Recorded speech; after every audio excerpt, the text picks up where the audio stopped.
then he kind of cruises later in the game. Tonight was kind of like that too. Had a little bit of traffic in a few innings, but got out of it, limited it to 1 run in I think it was the 2nd inning, and then, got through 6, pretty clean.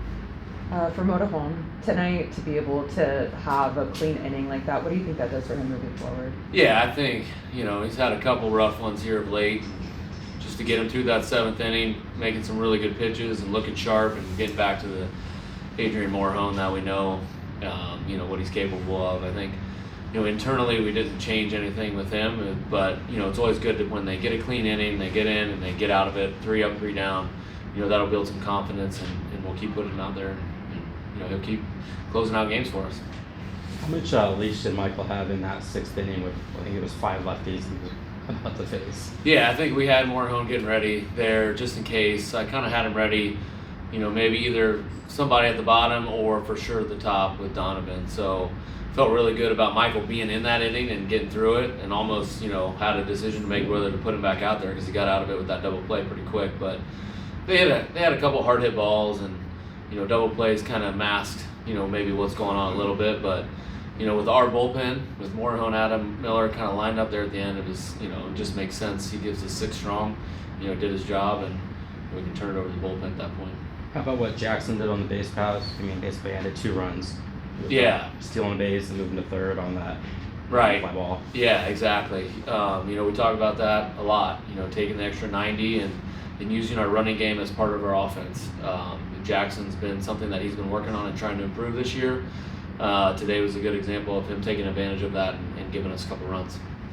With Bogaerts at bats, particularly you get that in the 3rd inning, kind of laid off some tough pitches and got the count through. Yeah, to me, he's been taking great at bats the entire season. He had a little 2 or 3 day funk where he was, wasn't trusting what they were working on in the cage, and then he kind of went back to it, and we've just seen him barrel a lot of baseballs. Tonight he didn't really hit them as hard as he's been hitting them, but we talked about the luck kind of turning our ways and some of those softer hits falling in. A couple of them, one hits the base and serves one over the shortstop, serves one over the second baseman, and look up and he's got 3 RBIs. So great night for him, just competing in the box against really tough pitching. Michael, like you said, kind of maybe hasn't been like the dominant Michael King we saw before, but he's still had a couple consecutive quality starts, 6 innings.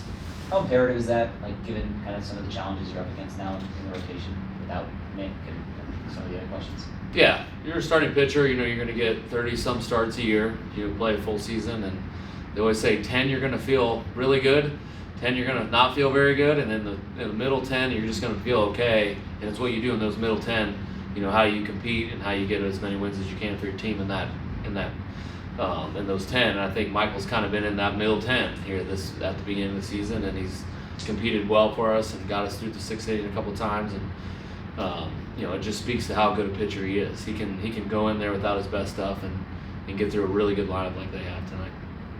Another 3 up and 3 down for Miller. What do you think of that? Yeah, he only struck out 1 guy tonight.